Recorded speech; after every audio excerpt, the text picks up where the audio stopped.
What happened to me first was at Christmas of 1985. I had a shocking close encounter that left me completely undone because it appeared to be an encounter with aliens. It was very violent and totally unexpected. Came into the middle of a life that was basically unrelated to the UFO phenomenon in any way. And I spent months trying to understand what had happened to me from a medical standpoint, and eventually concluded that it was unexplained. I was very frightened by it and began to go out into the woods in the middle of the night to confront those fears. And the result of this was that the visitors returned to my life, and that began what has turned out to be a 10-year relationship with them. During that period of time, so much has happened outside of my experience. Along the lines of first the crop circles began to come, then things like the Mexican UFO videos began to be made, and now they're extracting implants from people. There's so much physical evidence of something strange going on that in 1986 I thought I had a medical problem.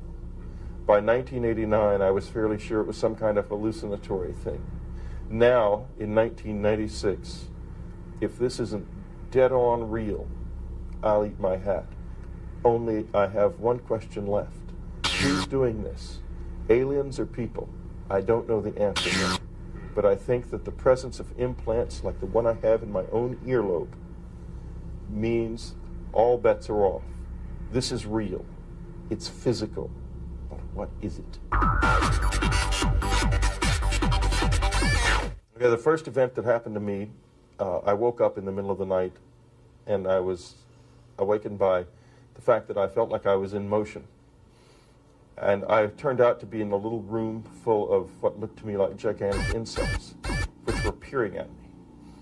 I thought it was a nightmare, and I kept trying to wake up from the nightmare, but the nightmare was happening while I was awake. I was not home in my bed anymore. I was in an entirely different place. And they fired a needle into the side of my head. They did a rectal probe into my body. There was a voice, like an electronic voice, going, "What can we do to help you stop screaming?" It was an appalling experience. It was indistinguishable from real life, except as I understood real life at that time, it was something that couldn't happen. That was the first experience. Subsequently, there were many different types of experience, close approaches, encounters, other abductions that eventually led to a situation that I live in now, where there's a very formal structure to the encounters, and they come only at particular moments, like I needed some information for the last chapter of the book I'm writing. I needed it from the visitors. There was no one else who could give it to me. There was an encounter, and I received the information I needed for the book. That's the kind of thing that happens now. In other words, it's become communication. At first, it was just dead-on attack. Now it's much more communicative. I wouldn't say it's pleasant, but it surely is interesting. And your state of consciousness at that moment is in the same domain we're in now? Yeah, I was just like I am now, except I was scared. I was just terribly scared. I couldn't understand what had happened to me. Where had they come from? What were they? Why did it look like that? My fear at that time, even while I was having the experience, was primarily not a fear of them, but a fear of the fact that I could not get out of this, because I thought I had become psychotic and that I could not escape from a hallucinatory horror. Of course, the thing is, it was not a hallucination. That's very clear to me now. It's been 10 years of questioning and searching for me to come to the point where I would say that. However, you can't not say that now. There's too much evidence that someone is here. Of course it was real. Can you kind of, on the Hopkins-Jacobs scenario? On the being abducted and put on a table? Can we talk a little bit about that? Well, I get letters from people who've had that and have the table thing as part of their thing, and the business about being a breeder and so forth. That's all got some substance to it, I'm sure, because we get so many letters about it. It's not the whole experience. It's a very complex experience. There's lots of different things happening to people besides that. But I think it's very valid to say that's probably part of it, yeah. Can you kind of extrapolate on that? I mean, about the variety of experiences that are being reported? Yeah, experiences range all over the lot. There are a lot of people who go different places in space-time or different places in time. There are people who encounter their own dead friends and relatives in the company of the visitors. There are encounters that appear to be related somehow to the psychology of the individual involved. There are sexual encounters that seem to have something to do not with breeding, but with some other kind of some other sexually related thing. There are straightforward breeder experiences where there are people who are having their sexual material affected in some way. I would agree with Hopkins and Jacobs about that. I think it's true. I mean, when I first started hearing about that, it hadn't happened to me, and I was very reticent about it because it seemed quite terrible. But I've met and talked face to face with people who have lived with this for years, and they're not lying. They're flat out not lying. We may not understand what that's really about, but it's very clear that what it looks like is that some kind of hybrids or something are being created by these people. That's what it looks like.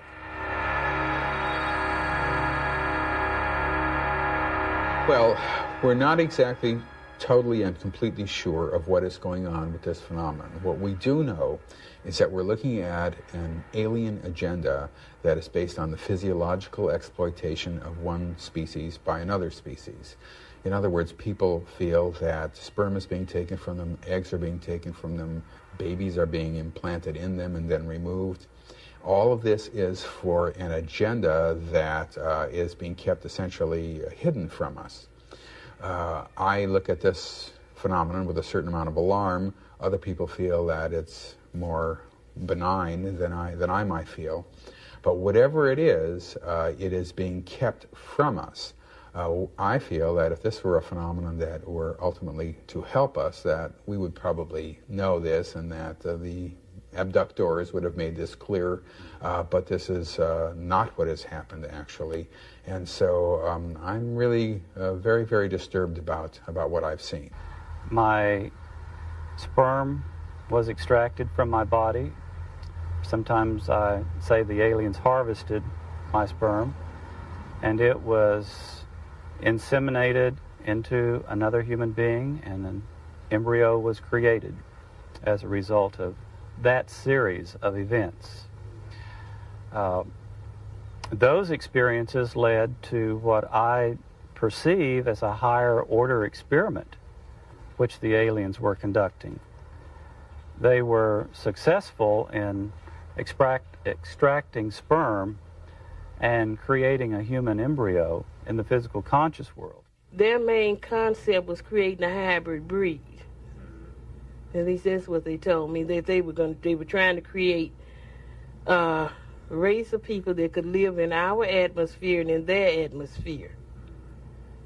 And they had not yet produced that person. Now, on another occasion, I remembered being shown a baby that really favored my grandson a lot. If you would, give it the slant eyes, they weren't as big as their eyes, but it looked human. And I knew that this was my child, and I wanted to take that child with me, but they said that it would not be able to live in this atmosphere. I've learned a big lesson in the past 10 years. If it looks like a wrench, call it a wrench, not a device. Call a spade in the thing. Until you understand another level of it, if it looks like they're making hybrids, let's say they probably are. Because this is so deceptive, this thing. You gotta stay with what it looks like. Keep it simple. Is hypnosis ineffective? I mean, it's a tool. Now, if it's used right, it's a good tool. But using it right is something we really don't know enough about yet.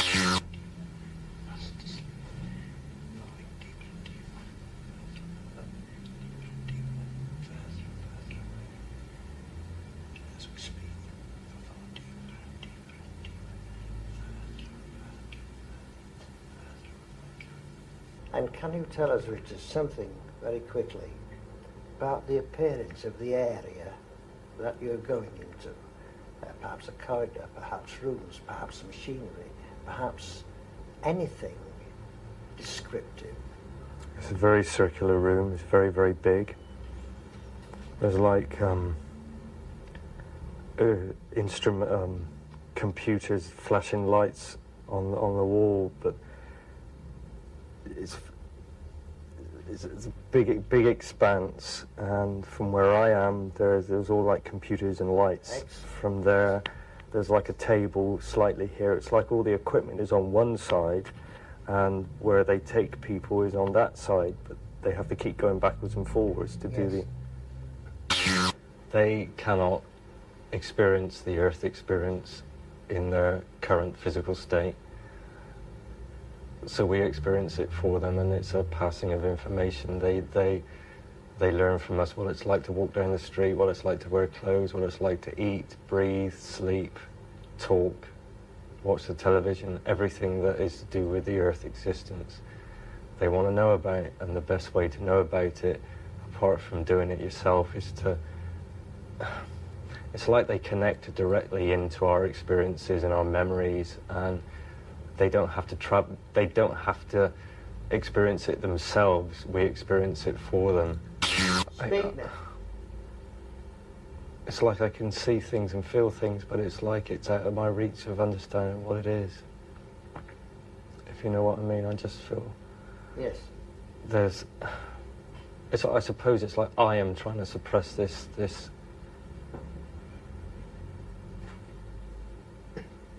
I can't. I can see it, but I can't formulate it in my head. I can't express it for you. I can't. Does it disturb you? Yes. It disturbs you. We'll leave it. There's lots of problems, not because of the fact that the hypnotists are incompetent or insincere, but because we just don't know enough about the way that process affects the mind to be certain that it's useful.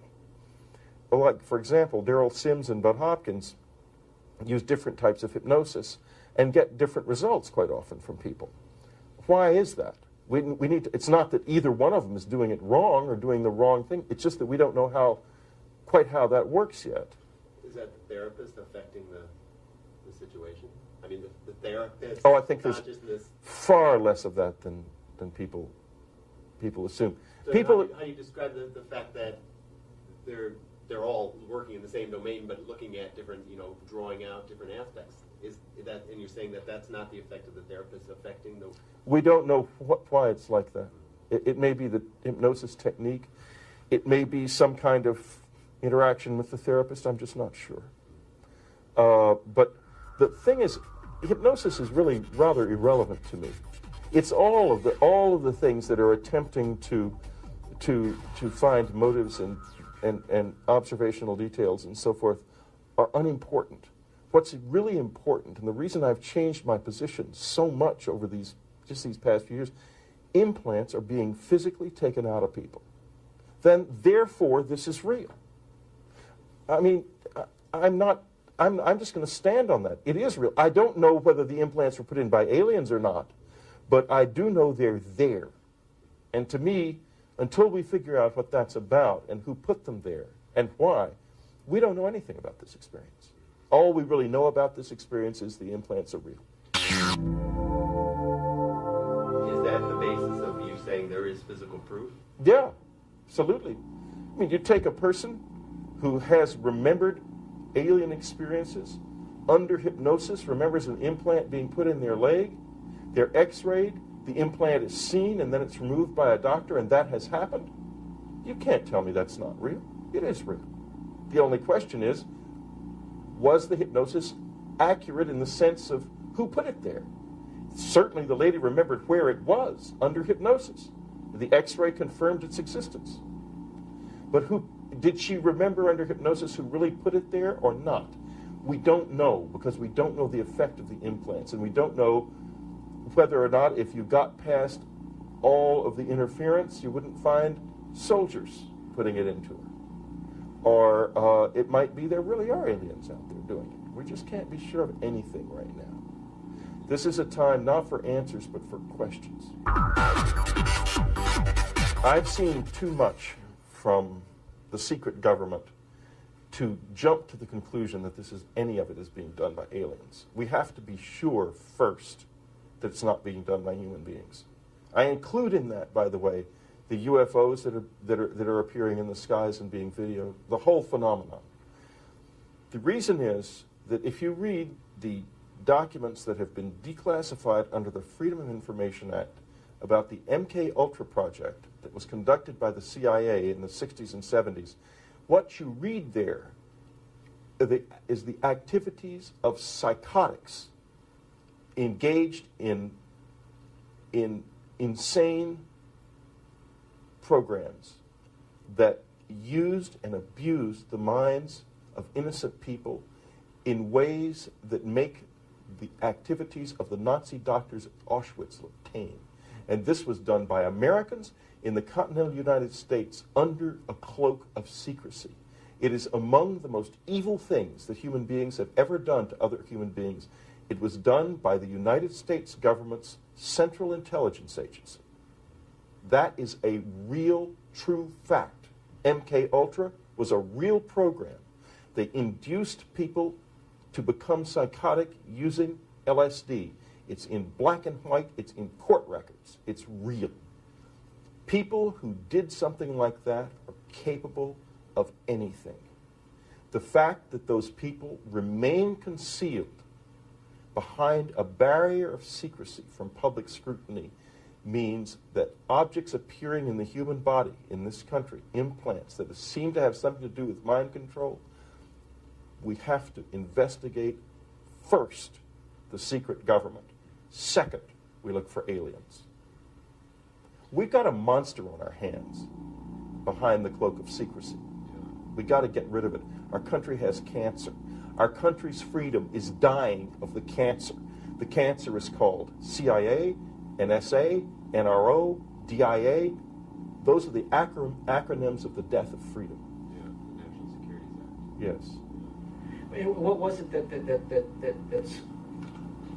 kind of turned you around into looking at terrestrial origins of these encounters? Because I remember when this implant was put in my ear, and I saw the people who did it, and they were people, not aliens. Can we talk a little bit about the nature of the experience? I mean, sort of the structure of it. You refer to their hyper-consciousness in the sense. Can we talk in that domain, the domain of consciousness? How it affects you, how their consciousness affects you? What's the nature of that experience? Okay, the other level of this is there is certainly a level of consciousness in this thing that is beyond the human. Whether that I'm talking about aliens or not, I don't know.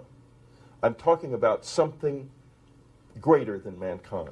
And you tap into that consciousness every once in a while. And when you do that, you become free of time, for example.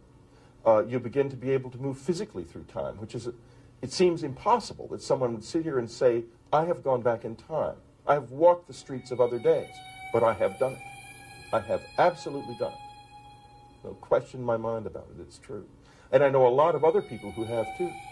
When this other level of consciousness comes into play, things change. I look at it this way. There's a dark, demonic, evil level of this thing. And there's also something very sublime connected with it. I want the sublime part, and I want the evil part away from me. But then that's all part of the experience, so how can you say that? I mean, you have to kind of accept both extremes, don't you? To get to the I don't central think issues. so. I don't think a good person has any reason to expect evil in their lives. Mm. But that's part of the experience. But okay, so then that's our own fear being projected through the experience? I wouldn't say into so. the experience? I've seen evil. I've seen evil things done. Mm.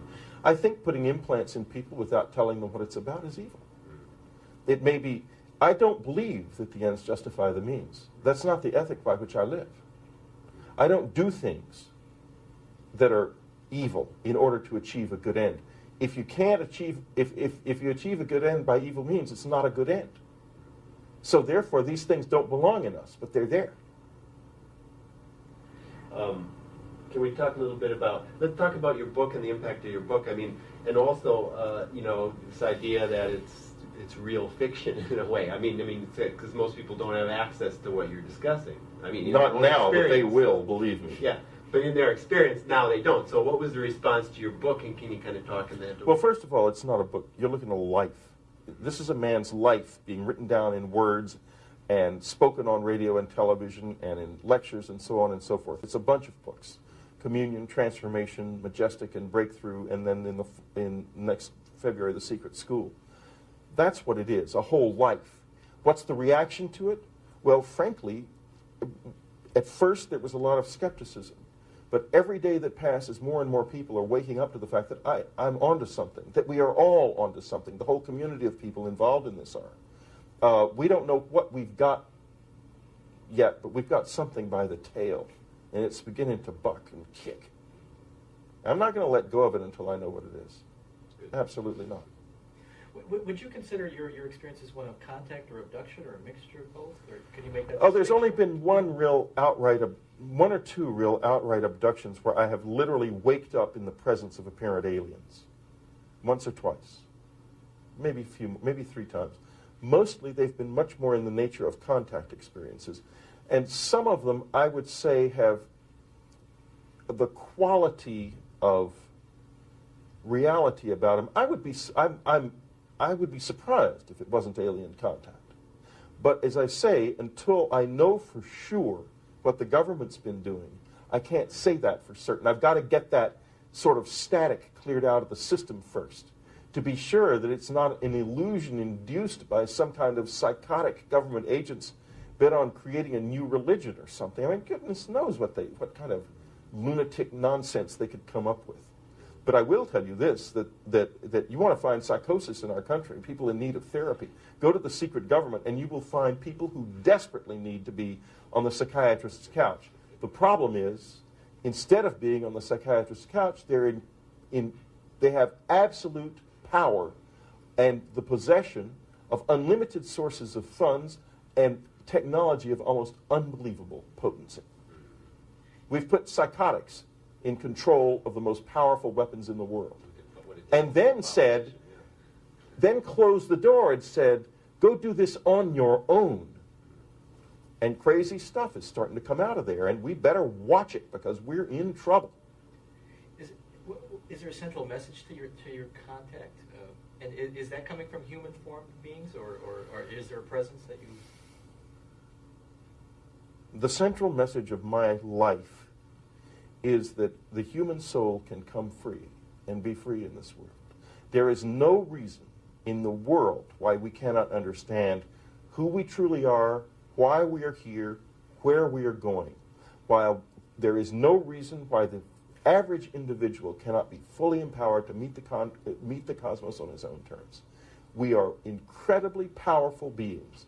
The whole system that we live in drills into us that we're powerless, that we're weak, that our society is evil, that it's crime-ridden, etc., and so forth.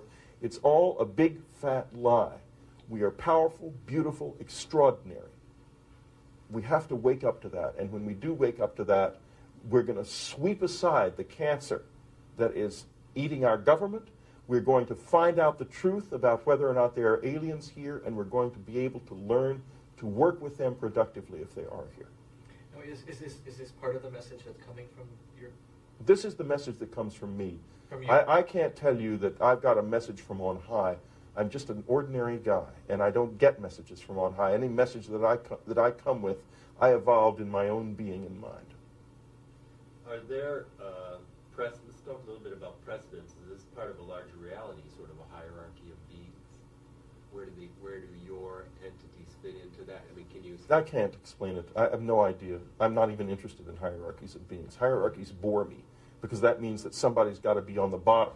And I don't believe in the bottom. I don't think it exists. This is a universe that's all tops. Where do these entities fit in that you're working with? I don't know. I know where I fit in. Where we fit in, that's what matters to me.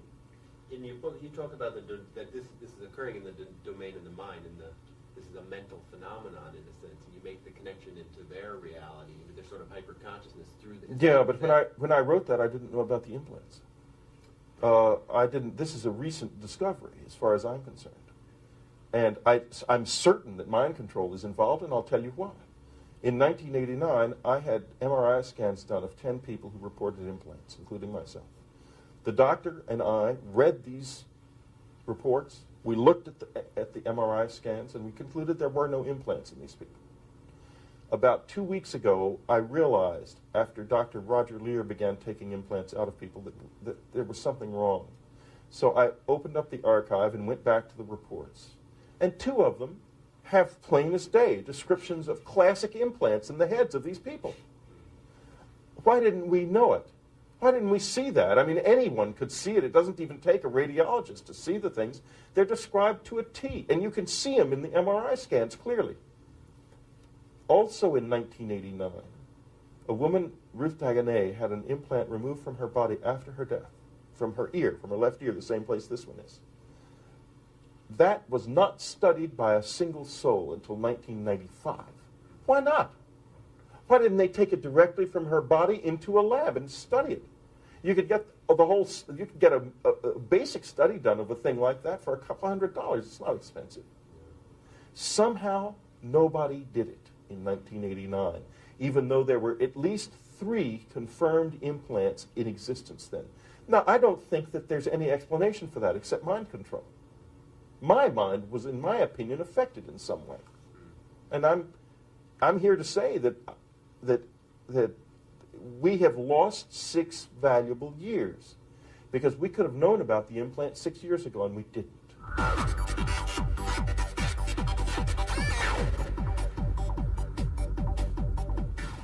you a hypothesis as to why the implants? Is it strictly mind control? Is it what's the reason for the government to? Whoever put the implants in, I do not know why they're there, and I think that there is, and in fact I know because I'm setting it up, is going to be extensive scientific testing of these things. The scientific community is very interested because these are physical objects. They're coming out of people. They're anomalous. They cannot be explained away, no matter how many paid-off prostitutes the government puts on TV to explain them away. They can't be explained away. There's no way to explain them. They're there. Is the nature of the experience a mystical experience, or is that just how we perceive it? I don't know the answer. I don't know whether it is a mystical experience or simply that's the way we perceive it. All bets are off now. This physical evidence means that we don't know what we're dealing with anymore. We have to start anew in that respect. And where we start is understanding the implants and what their function is and what they do. And it's not impossible. It's not technology so far beyond us that we can't possibly understand it. I already know a certain amount about the implants because there's already been some initial studies done. We are going to understand what they do. We're going to be able to detect the signals that they generate and that they pick up if they do. There's no question about it. We will be able to do this. Within 5 years, we will know the answer of the implants. And once we know the answer to what the implants do, we will also begin to be able to understand what the true meaning of the perceptions we've had are. Could you summarize a breakthrough and possibly the new book you're working on? Or is... Well, sure. Breakthrough is a book about getting past fear. I'm interested in empowerment, self-empowerment, and the empowerment of other people. I will not simply sit and passively tell horror stories. I'm going to go after that fear and find a way to conquer it.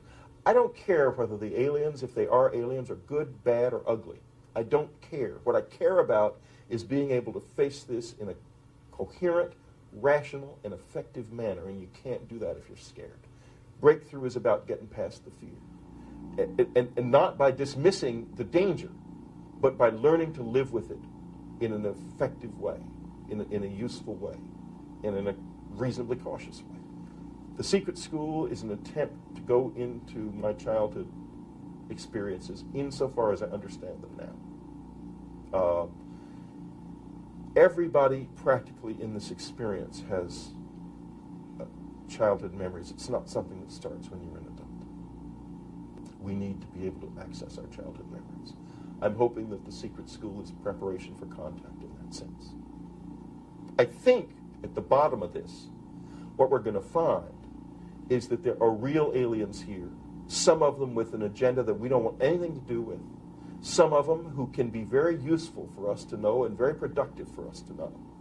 I think there is a human element here which has radically misused technology that they picked up from or developed out of ideas from observing alien technology, and that is interfering in this as well, and that it is a very complicated pea soup of horrors and wonders, and we need to strain that soup so that we've got just the wonders left and get rid of the horrors. Who should read this new book? Who should read it? Yes. Anybody who's interested in the contact experience. They should read my books, all of them. In fact, there's lots of books they should read, but one thing about my books that you can be guaranteed of, at least the guy who wrote them thinks they're true. Yeah, you're the first one to really articulate the experience, weren't you? Yeah. So you're beginning to even look at a lot of the images of these craft that are flying around as of terrestrial origin? I'm not trying to look, I'm just saying that I am not interested in drawing conclusions until I have facts. What the fact I have now is there are implants in people's bodies. End of story. I have videos of UFOs. I have videos of another unknown phenomenon in the sky that we just never noticed before that seems related in some way. Others are flashing past much closer. Those are much closer. That one. It looks like living creatures. We just don't know what this is. You'll see this slowed down and so forth, so you can look at it in detail in just a few minutes.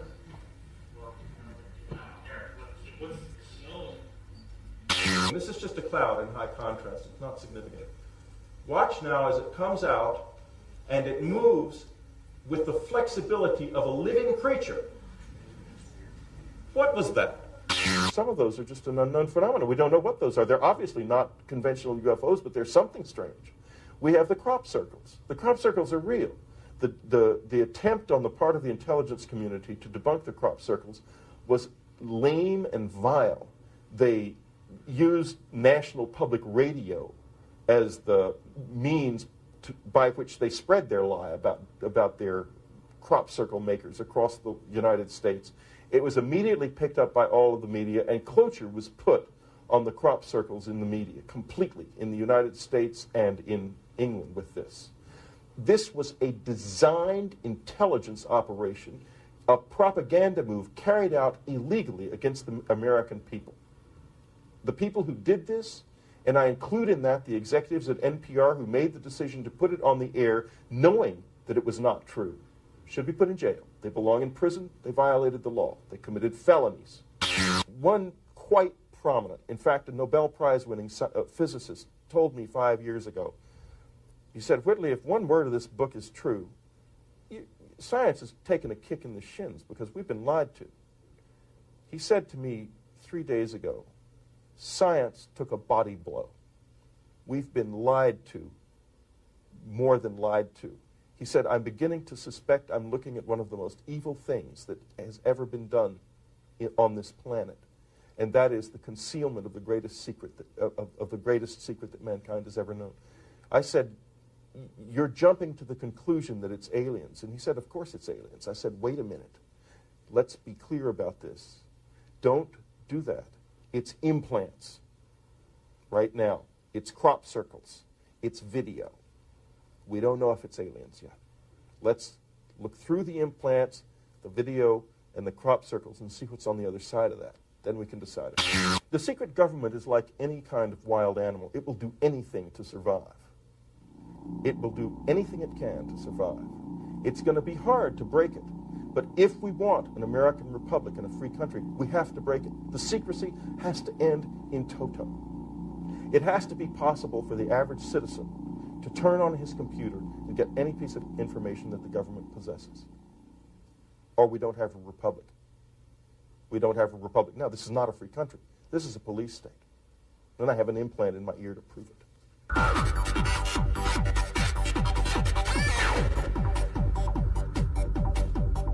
I only know this, that what I intend to do with this is is everything I possibly can to make it useful. I'm absolutely not going to sit back passively. That's the one thing that's true. Whether or not somebody chose me for this, I don't know. But if somebody chose me, if they chose me to go out there and terrorize the American people or keep them passive in some way, they picked the wrong guy. Because I'm going to go out there, I'm about freedom and empowerment. And I believe totally from the depths of my soul that the average individual, the average person walking the street is an extraordinary, amazing being. And I want to see those beings wake up to their power. I am human.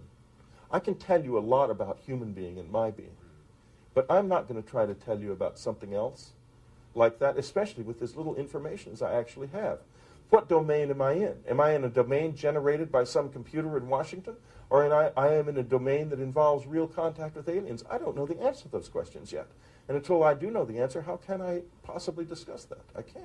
So you're talking about the limitations of your own consciousness? I'm talking about the limitations not of my consciousness, but of my knowledge. And it's affecting your consciousness. Is it affecting your consciousness in the sense that it's Well, opening look, up your consciousness? let me tell you something that's very interesting that's happening right now. The implant is actually firing off at this moment. The ear is getting hot. The ringing is starting. We've turned it on by this conversation. Oh, we're talking about that. Well, we're talking about right now, in the past few minutes, the past 5 or 10 minutes, it's turned itself on. It's on now. Now, isn't that amazing? That a man can sit here and tell you that right now the implant is functioning. We've learned that much about it just in the past few weeks, just since we found out they were there. What does it feel like subjectively? It's hot. The ear is hot. And there's a ringing sound. And in a few minutes, if it stays on, the ear will get very red because of the heat. It's red now. Yeah, the ear is literally red now. And the temperature of the ear right now is about 101 degrees. It'll go up as high as 107. And when it's 107, it'll be bright red. I mean, I'll tell you this. You couldn't have asked for this is actually, you may even be able to pick up the redness of this ear on television. I don't know. I don't know if they can see it or not. Yeah, there's a definite color difference. Okay, well, that's an example of an implant actually functioning while we're doing this interview. Did we piss him off? I don't know what we did yet. I only know that there was some part of this conversation that caused the implant to turn on. I don't know what part. I don't know whether we angered them or whether it's interest or what it is. But I do know that it turned on, and you can see it. Well, we spoke a lot of stuff, anti-government, It was interesting that when we were talking about the government is when the implant turned on, not when we were talking about the visitors.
My own uncle, Colonel Edward Strieber, was one of the officers that received the debris from Roswell when this unknown craft crashed there, and he was stationed at Wright Field. And part of his assignment was to find to create a secure containment for some of this debris. And his best friend, General Arthur Exon, has gone on record in interviews in various books detailing a part of his personal experiences working in the Air Force in this area. It's just the fact that it's been held secret doesn't mean it doesn't exist, but the secrecy's wearing thin. No one's trying very hard to keep it anymore. It's not exactly like it was 5 years ago when they would tell you, well, this is the greatest secret the United States possesses, and then you'd find out the people who were supposed to know all of the secrets didn't know this one. It was really strange. But it's an open secret, at least in the political community in Washington. In fact, Colin Powell, I believe, in the last interview he gave before withdrawing from his candidacy, possible candidacy as president, said the next president will have to deal with the UFO issue. All of our friends in New York and Washington, we had friends in the political field, we had friends, because some of my books previously had been very political and very involved in the Democratic Party politics and so forth. That ended. We ended up with two couples who stayed our friends in New York, and everyone disappeared in Washington. But then over the next few years, they came creeping back to ask questions about the visitor experience and the aliens and stuff. They were fascinated. So most of the old Washington friendships have started up again, I'm glad to say. The Pope has said if there indeed turn out to be people from other worlds here, we should recognize their validity as creatures of God. And I think that's the position of the Church. I call the work I'm doing now, I say that it's about mankind entering the cosmos. And I think we're certainly just as good as any kind of beings and creatures I've ever seen. So my opinion is we belong out there with everybody else, if indeed everybody else is out there. I have no idea whether the universe is teeming with life or not. We have a sample of one planet to work from. It's not much. I think that the Hubble Space Telescope is beginning to suggest there are quite a number of stars with planets. And if that's the case, then inevitably there would be a lot of life in the universe, yes. But bear this in mind. The window that the Earth revolves in is only about 100,000 miles deep. And if it wasn't for the existence of this moon running around the planet, life would not have evolved. We'd have 300-mile-an-hour winds on Earth because of the velocity of rotation. So this little machine that has created all of this life here is actually an incredibly rare formation between a planet and a planetoid that just happened to be just the right distance from a star to where it's neither too cold nor too hot. So, given that, while I might say the universe would be teeming with life, it's not going to be overflowing with it. The thing is, there are so many stars that even given the fact that that rare structure would be so unlikely to form elsewhere, there might still be 200,000 or 300,000 other planets with conscious life on them.